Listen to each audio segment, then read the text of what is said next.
Verónica. El Código Civil argentino, previo al 2015, en el artículo 1071, y después todas estas diferencias estaban diseminadas a lo largo del código, ¿no?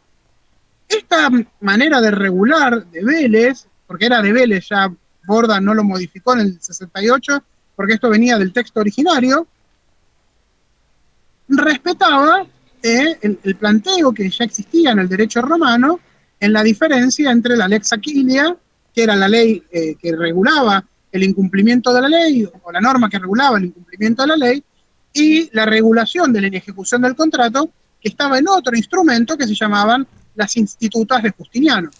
Justiniano fue un emperador romano que escribió, o que mejor dicho, armó lo que llamaban las institutas, que fue el primer compilado de jurisprudencia, ¿no?, de la historia. Lo que hizo Justiniano fue agarrar todas las sentencias de los pretores romanos y armar un libro con la colección de las resoluciones de los fallos, de manera que esos antecedentes fueran de aplicación obligatoria para los pretores futuros. ¿Se entiende lo que hizo?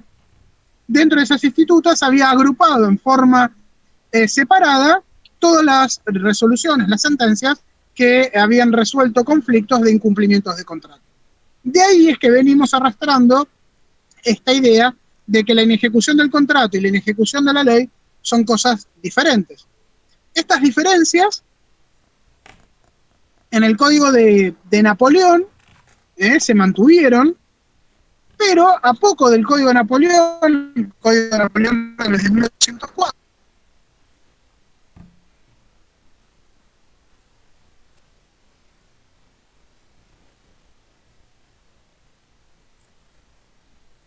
que ya sucedió en Francia a fines del siglo XIX.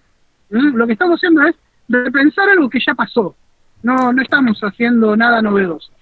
Les decía, por allá, por 1850, por ahí, se cortó hasta donde me escucharon. Inejecución del contrato.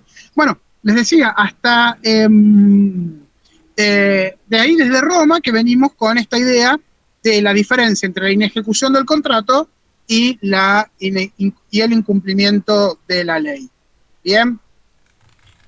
Cuando el Código de Napoleón de 1804 rescata los principios del derecho romano, mantiene esta línea divisoria entre las consecuencias diferenciadas entre incumplir una ley e incumplir un contrato, y así de ahí lo trajo Vélez para nuestro sistema. Ahora bien, después de sancionado el Código de 1804, a fines del siglo XIX, empezó una discusión en Francia con un jurista francés que se llamaba Lefebvre, nada que ver con el obispo anterior, que planteaba que era innecesaria esta división entre la responsabilidad contractual y la responsabilidad extracontractual, en tanto los presupuestos para que proceda el deber de reparar, tanto en el incumplimiento del contrato como en el incumplimiento de la ley, son los mismos, pues en ambos casos estamos hablando de inejecución de obligaciones. ¿Se entiende esto? ¿Me van siguiendo?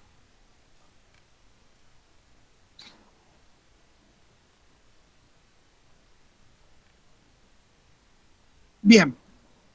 Recuerden que tanto para el incumplimiento del contrato como para el incumplimiento de las obligaciones, los 4 requisitos son daño, relación de causalidad, factor de atribución y conducta antijurídica. Y es verdad lo que planteaba Lefebvre, que tanto en la inejecución del contrato como en la inejecución de una obligación de origen legal, necesito estos 4 elementos para que proceda el deber de reparar.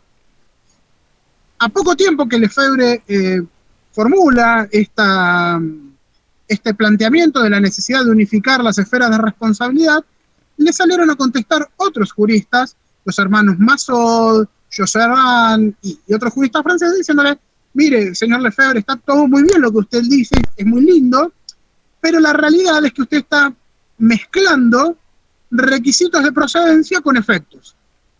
Entonces, lo que le decían los hermanos Massot es los factores, los requisitos esenciales del deber de reparar, los requisitos esenciales de la responsabilidad son exactamente los mismos, pero los efectos son distintos. ¿Por qué? Porque la responsabilidad contractual va a tener una extensión distinta que la responsabilidad extracontractual, porque el plazo de prescripción, los legitimados activos, etcétera, son distintos. Bueno, trayendo esta discusión a la Argentina, ya en el año 98, que se escribió el proyecto del Código Civil del año 98, que justamente fue la base de este Código Civil que tenemos ahora vigente de 2015, Alterini, que era uno de los autores de ese proyecto del 98, creo que todos sintieron nombrar el manual de obligaciones de Alterini, Hernán López Cabana, nadie sale de la facultad sin haberlo sentido nombrar y sin haberlo leído. ¿Lo leyeron? ¿Lo sintieron nombrar? Sí, ¿no? Bueno, si van a la parte de responsabilidad de ese manual de obligaciones, Alterini, en las ediciones posteriores al 98, ya decía, miren, tratamos de unificar lo más que podemos las esferas de responsabilidad, pero las esferas de responsabilidad son como la ropa unisex. Ni la mujer que se pone una ropa unisex pasa a ser varón, ni el varón que se pone ropa unisex pasa a ser mujer. Las esferas de responsabilidad es lo mismo. Que yo le diga a la responsabilidad extracontractual que va a tener consecuencias parecidas a la responsabilidad contractual y viceversa, no altera ni unifica las esferas de responsabilidad. Entonces, lo que sucede en realidad es que podemos, y así lo ha tratado de hacer el Código Civil, con suerte diversa, tratar de acercar los efectos del incumplimiento de la norma a los incumplimientos del contrato, pero nunca van a ser lo mismo. Vamos a seguir, y de esto vamos a ir hablando en la clase de hoy, vamos a seguir encontrando diferencias entre la responsabilidad contractual y la responsabilidad extracontractual. Las diferencias en los efectos siguen plasmados hoy en nuestro Código Civil y Comercial, por lo tanto, venimos a decir que las esferas siguen siendo distintas. Aquellos que sostienen que las órbitas de responsabilidad se unificaron, justamente lo que plantean es que el nuevo código no reemplazó aquella vieja norma de 1071 y que por lo tanto es todo lo mismo porque los requisitos de procedencia son iguales. Entonces, les digo, por eso les digo, no es que la gente que dice que se unificó la responsabilidad son unos burros, sino que tenemos una mirada distinta sobre la misma situación. Esto también un poco para desmitificar la cuestión y bajarle los ánimos, porque a veces parecería ser que hay una suerte de grieta, donde de un lado están los que dicen que se unificó y del otro lado dicen que están los que no se unificó y que uno sabe mucho y el otro sabe poco. En derecho nadie sabe mucho, nadie sabe poco, son miradas diferentes a veces sobre una misma cuestión. ¿Se entendió hasta acá? ¿Estamos?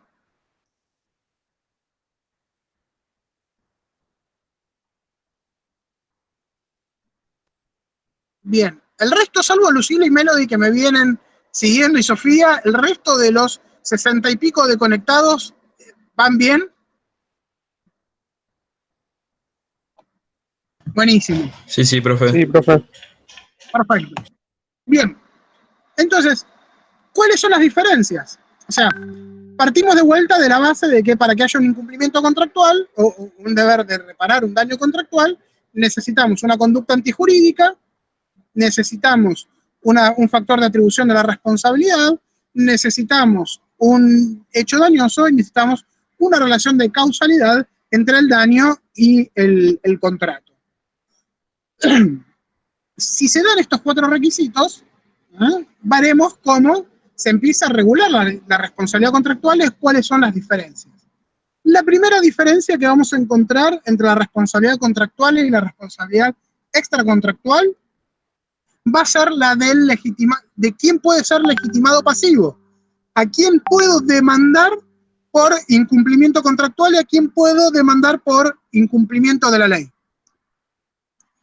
¿Quién creen ustedes a quién puedo demandar por incumplimiento contractual en función de la edad? ¿A qué edad puedo demandarle a alguien el incumplimiento de un contrato?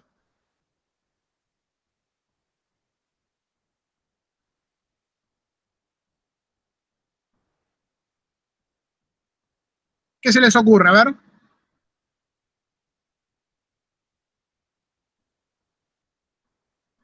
Exactamente, Victoria, a partir de los 18, porque es cuando se adquiere la capacidad plena, ¿no? Entonces, yo no le puedo demandar el incumplimiento contractual a una persona que no tiene capacidad para contratar. Por incumplimiento contractual.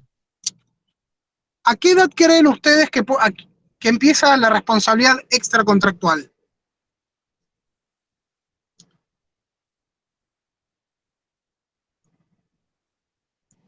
No, Alejo, menos,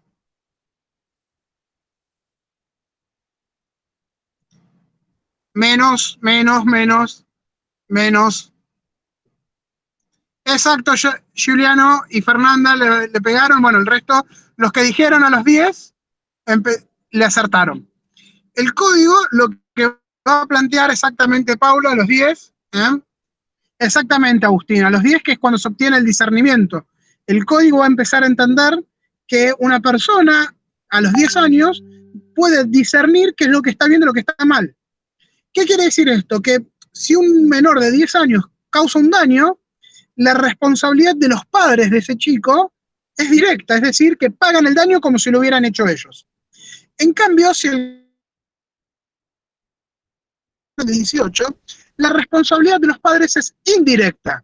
Es parecida a la responsabilidad que tienen los empleadores por los daños que causan sus empleados en ocasión del servicio. Entonces, si yo tengo un hijo adolescente de 16, 17 años que se manda la vivada de robarme un auto, ir, salir a manejar y atropella a alguien, yo voy a tener que responder frente a la víctima, obviamente la voy a tener que indemnizar como padre de ese menor, pero voy a tener el derecho de repetir, o sea, de recuperar aquello que pagué del patrimonio que tuviera el menor. Supongamos que ese menor hubiera heredado una casa de una abuela, voy a tener el derecho de pedirle que venda la casa o de rematarle la casa para yo recuperar lo que tuve que pagar por la macana que se mandó. Pero de 10 años no tengo este derecho de repetición porque, como les dije, la responsabilidad es directa. ¿Se entiende esto? Entonces, la responsabilidad extracontractual nace a los 10 años, la responsabilidad contractual nace a los 18. Ahí ya tenemos una diferencia. ¿Se entendió? Profe, ¿y qué pasa si el menor no tiene patrimonio aún? ¿O no hay una casa que le pueda llegar a quedar? Y lo mismo que si le quiero cobrar un cheque a quien no tiene plata. Tengo el derecho, pero no se la puedo cobrar a nadie.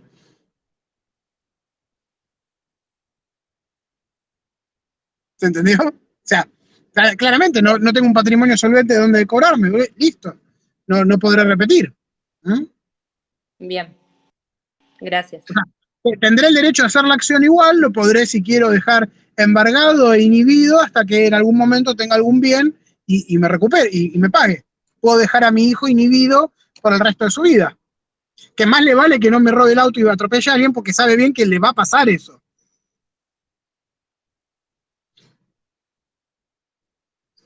¿Ah?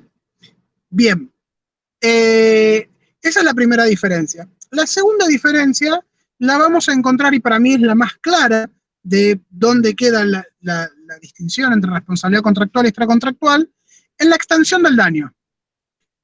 Ustedes deberían recordar, ya sé que me dijeron que no, pero bueno, deberían recordar que el deber de reparar en la responsabilidad extracontractual se extiende a las consecuencias mediatas e inmediatas y que no hay responsabilidad por las consecuencias remotas, salvo que hubiera sido, el daño se hubiera causado con dolo, esto es con intención de dañar, y con esa consecuencia remota fuera la finalidad perseguida con el daño.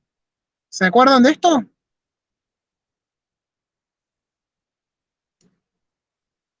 ¿Vamos?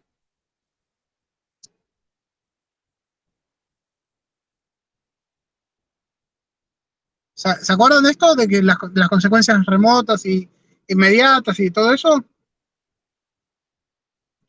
Ok. Cuando supongamos que voy manejando y atropello a alguien, tengo que reparar los daños derivados directamente de haber atropellado a esa persona y los que le siguieron. O sea, la incapacidad física y la plata que dejó de ganar por no poder haber ido a trabajar. Ahora, si esa persona que atropellé era un futbolista que el día de mañana hubiera podido jugar en el Barcelona y demás, bueno, eso ya es una consecuencia remota que no se va a reparar porque está más lejos en la relación de causalidad con el daño que lo que estableció el legislador. ¿Bien? Ahora, en la responsabilidad, exactamente, Sofía. Ahora, en la responsabilidad contractual, y a diferencia de lo que pasaba en el Código de Vélez, no vamos a aplicar esta teoría de reparar las consecuencias mediatas o inmediatas, sino que el artículo 1728 va a hablar de la previsibilidad contractual. Anótese esto porque es clave en el sistema de responsabilidad contractual. ¿Qué es la previsibilidad contractual? Y así se llama la norma. O sea, claramente me está diciendo el legislador, esta norma se aplica para la responsabilidad de los contratos, ¿no? Entonces, si había alguna duda de si las esferas se unificaron o no se unificaron, para mí este 1728 termina de tirar la taba para el lado de la no unificación en cuanto establece una consecuencia clara y específica, únicamente aplicable para la inejecución de un contrato. ¿Y qué va a decir este 1728? Que frente a la inejecución del contrato, los daños que se reparan derivados de ese incumplimiento son aquellos que las partes previeron o debieron haber previsto en función de ese contrato. O sea, se reparan las consecuencias previsibles por el incumplimiento contractual. ¿Mm? Lo cual nos marca alguna diferencia. Primero, en la responsabilidad contractual, las partes pueden delimitar la extensión de la responsabilidad. O sea, yo puedo poner un contrato que voy a reparar alguna consecuencia que sea remota en relación al incumplimiento contractual, pero si sucede, la voy a tener que reparar porque al haberla pactado, la torné imprevisible. ¿Se entiende esta idea? ¿Se entiende el concepto de previsibilidad? Sí, ¿podrías dar un ejemplo? Sí, perfecto. El mejor ejemplo es un fallo de la Corte que se llama Bianchi de Pereira contra Provincia de Buenos Aires, que es el primer fallo donde la Corte aplica esta teoría de la previsibilidad contractual, es del año 2006 o 2007, nunca me acuerdo. El caso era el siguiente: había un señor que venía manejando, el señor Bianchi venía manejando perdón, el señor Pereira venía manejando por la ruta 11 a la altura de Villa Gesell, de Pinamar, de noche, y choca contra un caballo muerto que había en el medio de la ruta y se mata. María del Carmen Bianchi de Pereira era la mujer de este señor que se murió y le inicia un juicio a la provincia de Buenos Aires y a la empresa concesionaria que tenía la explotación de la ruta para que le reparen los perjuicios por la muerte del marido.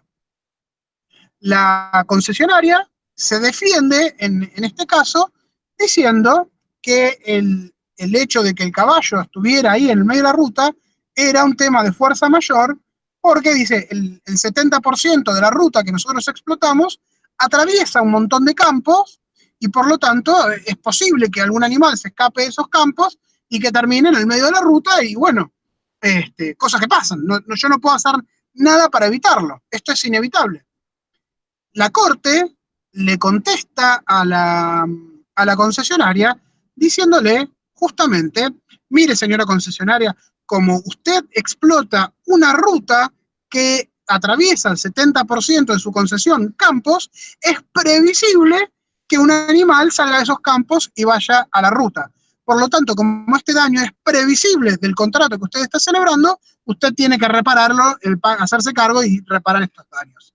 ¿Se entendió, Sofía? Sí, buenísimo, gracias. Bien. ¿Al resto lo comprendió cómo lo aplicó la Corte? Buenísimo. Fantástico. Entonces, la extensión de la responsabilidad en materia contractual va a estar regido por la regla de la previsibilidad, no por la regla de las consecuencias mediatas e inmediatas. Ya tenemos dos diferencias. Tercera diferencia, el daño moral, que en este código se llaman consecuencias no patrimoniales del daño. En el código de Vélez teníamos una distinción entre el daño moral contractual y el daño moral extracontractual. El código de Vélez, en el viejo artículo 522, decía que cuando se incumpliera una obligación emanada de un acto jurídico, el juez podrá mandar a reparar las consecuencias no patrimoniales del daño, decía el 522. Mientras que el viejo 1078 decía que cuando se causaba un daño por el incumplimiento de una ley, por un hecho ilícito, la reparación del daño debía contemplar la reparación de los daños espirituales, etcétera, etcétera, etcétera.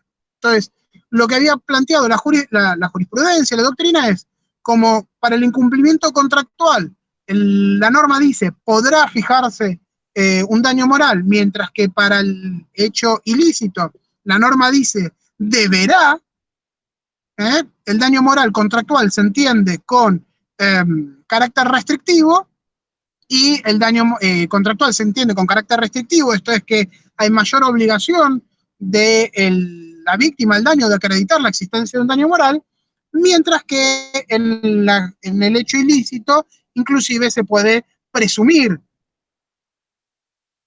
la existencia. Y así había quedado la cosa planteada hasta que vino este nuevo código que plantea la unificación del daño moral. Ya no tenemos más ni el 522 ni el 1078, sino que tenemos una única norma en el 1741 que habla de las consecuencias no patrimoniales del daño. Perdón, 1742.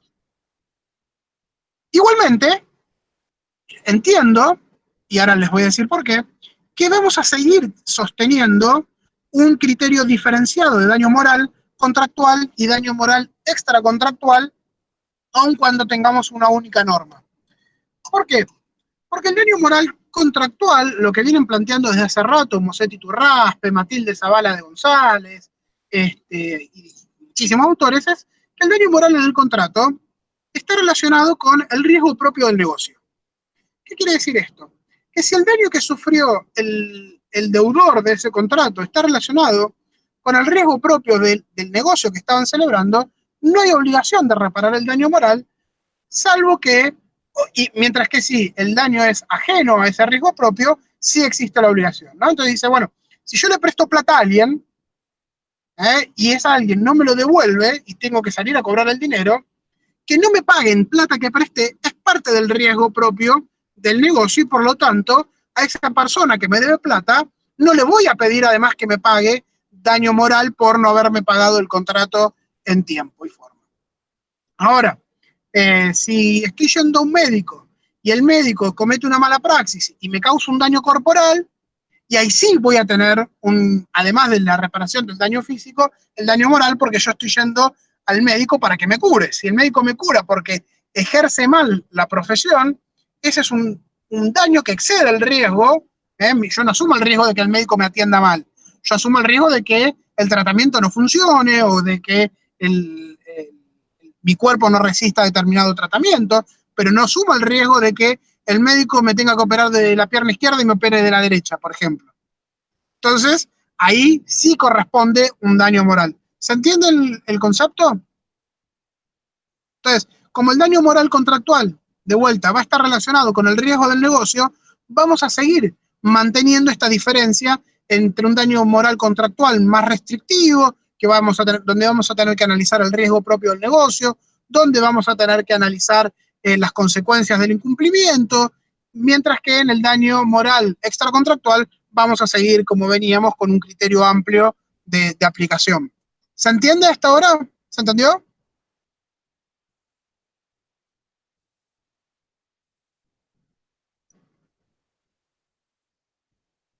Buenísimo. Y el último punto donde vamos a tener una diferencia o no, y acá es donde el código realmente se nos pone complicado, es con el tema de la prescripción de las acciones.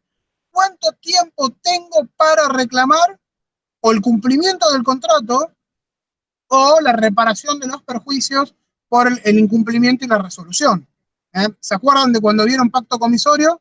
Que yo elijo o pido la resolución del contrato o pido el cumplimiento. Si resolví el contrato, después no puedo pedir cumplimiento, pero si pedí cumplimiento, después puedo pedir resolución. ¿Se acuerdan de esto?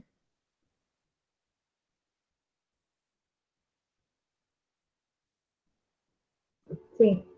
Bien, perfecto. Ahora, lo que no es para nada claro el código, y acá me parece que es uno de los grandes defectos de este Código Civil y Comercial, es cuándo prescriben las acciones para hacer valer estos derechos. Ustedes saben que la prescripción, una vez pasado el plazo que establece la norma, transforma la obligación en una obligación moral o natural. Esto quiere decir que el acreedor carece de acción para exigir el cumplimiento, ¿no? Ya sea para exigir el cumplimiento del pago de los daños y perjuicios. ¿Por qué digo que es lo peor que hay en el código? Porque la norma no es absolutamente clara y lo que vamos a encontrar es que hay tres teorías en la doctrina. Todavía no sabemos cuál va a tomar la jurisprudencia porque no han pasado tiempo suficiente para que se empiecen a plantear excepciones de prescripción, pero hay tres teorías en la doctrina respecto a los plazos de prescripción y la verdad que yo lo único que puedo hacer es decirles cuáles son estas tres. Veremos más adelante cuál se termina aplicando. ¿Mm? ¿Por qué tenemos este problema? En el código de Vélez anterior teníamos una norma, el artículo 4023, que decía que todas las acciones prescribían a los 10 años, salvo aquellas que tuvieran algún plazo de prescripción menor fijado en otra norma. ¿Bien? Y a renglón seguido, en el 4027, decía todas las acciones de responsabilidad civil derivadas de los hechos ilícitos prescriben a los 2 años. Entonces, lo que nos estaba diciendo Vélez es, si vos tenés una responsabilidad extracontractual, te prescribe a los 2 años, como no había una acción de responsabilidad específica para los contratos, para la responsabilidad derivada de los hechos lícitos, prescribía a los 10. Entonces, todo lo relacionado con el contrato, ya sea el cumplimiento, ya sea los daños derivados de la inejecución del contrato, prescribía a los 10, todo lo extracontractual prescribía a los 2 años. ¿Se entendió esto hasta acá?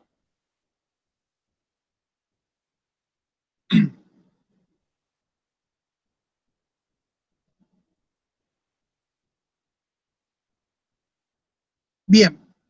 ¿Qué pasó con el Código Nuevo? El Código Nuevo también tiene una norma, el 2800 y algo, que plantea que que la prescripción es de 5 años, lo que se llama la prescripción genérica, la prescripción de las acciones, es de 5 años, salvo que alguna otra norma establezca una prescripción menor. O sea, lo que antes en el Código de Vélez era de 10, ahora pasó a ser de 5. Y después plantea que la prescripción de las acciones derivadas de la responsabilidad civil es de 3 años. Y no aclara, como hacía en el Código de Vélez, si se está refiriendo a la responsabilidad derivada de hechos lícitos o de hechos ilícitos. Entonces, frente a esta manera de redacción de la norma, se disparan tres teorías. La primera teoría va a decir, como no distingue, todo prescribe a los 3 años. La acción de incumplimiento, la acción de cumplimiento contractual y la acción de daños derivada del incumplimiento de la ley. Esta es la primera teoría. La segunda teoría lo que va a plantear es la responsabilidad extracontractual, no tenemos ninguna duda, es a los 3 años. Ahora, la responsabilidad contractual por daños también va a ser de 3 años, pero la acción de cumplimiento del contrato va a ser de 5. Entonces, si yo quiero resolver el contrato y reclamar daños y perjuicios, tengo 3 años. Si yo quiero demandarle al acreedor que cumpla con la prestación de vida, tengo 5. ¿Se entiende esta idea? O sea, distingue el plazo de prescripción entre cumplimiento con el de daños e incumplimiento. ¿Se entiende? Profe, ¿puede repetir a las 3, por favor? Y sí, dije 2 nada más hasta ahora, ¿eh? Ah, yo tengo, a ver, no dijo... Dije que son 3, pero hasta ahora conté 2. Ah, está bien, yo tengo separadas 2. Listo, listo. La pregunta es que entendieron estas 2 hasta ahora.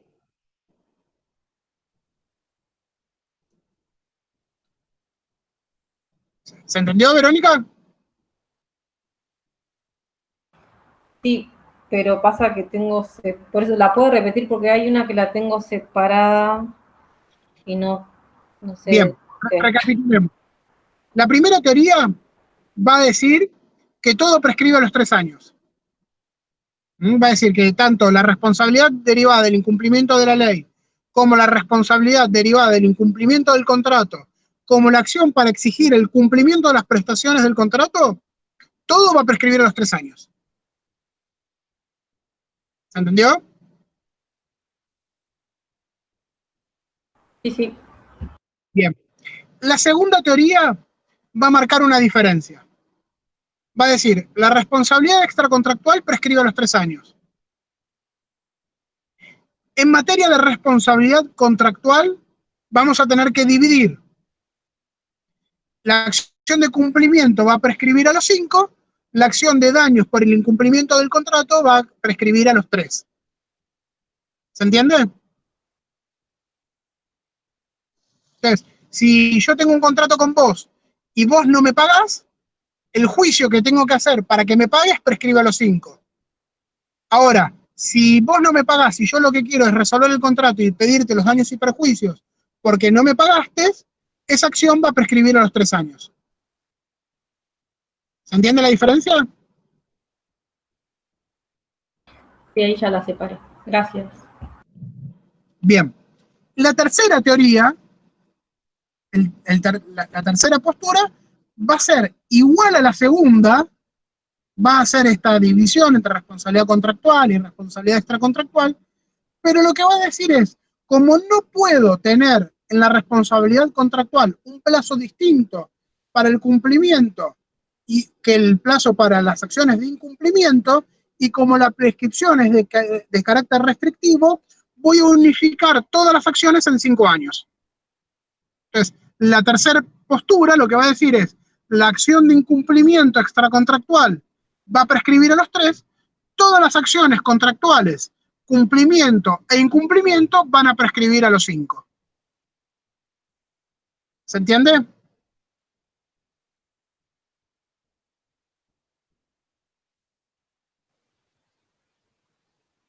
¿Se entendió? ¿Se hicieron se marearon con los plazos y demás? ¿Estamos? De estas 3 posiciones, ¿la última? Sí, Victoria. La última posición va a ser lo mismo que la segunda. Va a decir, hay un plazo de prescripción de 3 años para los daños extracontractuales. Por ejemplo, para un sujeto que va manejando y atropella a alguien. Bien. La segunda, y por el otro lado, todo lo que sea derivado del contrato va a prescribir a los 5 años. Ya sea los daños por el incumplimiento del contrato, ya sea la acción para exigir el cumplimiento del contrato. Porque no acepta que pueda haber plazos diferenciados dentro de una misma esfera de responsabilidad. ¿Se entendió, Victoria? Perfecto. Ahora, de estas 3 teorías que tenemos, la mayoría de la doctrina se para en la segunda. Y es también a mí la que más me convence. 3 años para el extracontractual, 3 años para los daños derivados del incumplimiento del contrato, 5 años para el cumplimiento. ¿Por qué?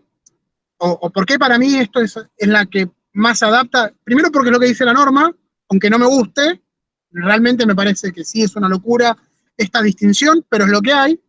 Y segundo, porque entiendo de que en esta mirada que tuvo el legislador de análisis económico del derecho sobre el contrato, el legislador quiera generar incentivos para que las partes reclamen el cumplimiento y no para que resuelvan el contrato. Entonces, resulta razonable que si el legislador quería que los contratos se cumplan, dé un plazo mayor para el cumplimiento y un plazo menor para el incumplimiento y los daños. Más allá de que a mí, insisto, no me gusta.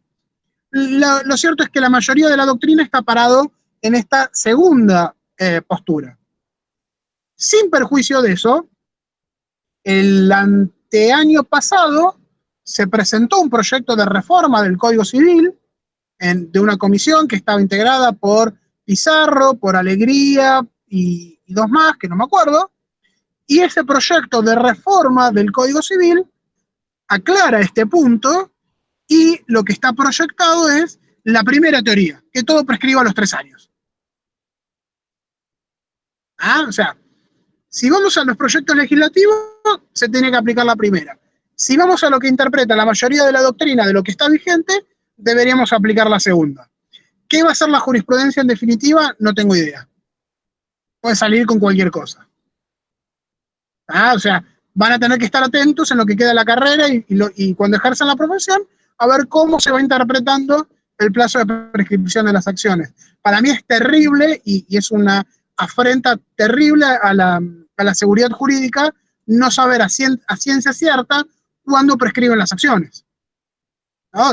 Cuándo termina el derecho de una persona para exigir determinadas cosas, ¿no? Me parece que es súper complicado. Pero bueno, es lo que tenemos por ahora, es lo que hay y es lo que les puedo transmitir a ustedes. Hay 3 posiciones, la doctrina piensa esto, después tendrán que ir viendo ustedes cómo se va adaptando la cuestión. ¿Se entendió?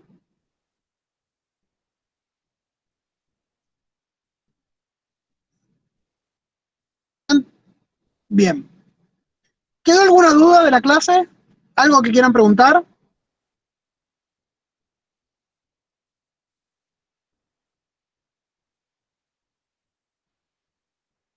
¿Todo claro? Buenísimo. Una aclaración, los que estén usando el libro de Borda, en la última edición, este tema que acabamos de charlar está en un capítulo agregado al final porque empezamos a agregar el tema de responsabilidad contractual al final en un capítulo. Los que tengan la primera edición no van a tener en el libro de Borda el tema de responsabilidad contractual. Mi sugerencia es que vayan a buscar cualquier libro de responsabilidad civil de daños y estudien el tema de ahí porque si no, no lo van a encontrar en el manual. Los aclaro de antemano porque si no, después empiezan, ay, en el libro de Borda no está, no lo encuentro. Bueno, si no lo encuentran ahí, cualquier libro, cualquier manual de derecho de daños posterior al 2015 les va a servir para tratar el tema. ¿Estamos?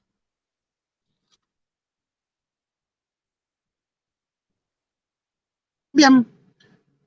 Bueno, chicos, espero que tengan buen fin de semana. Cualquier cosa nos estamos escribiendo o manda mensaje por el chat. ¿Bien? Gracias, profe. Buen fin de. Nos vemos. Chau, chau.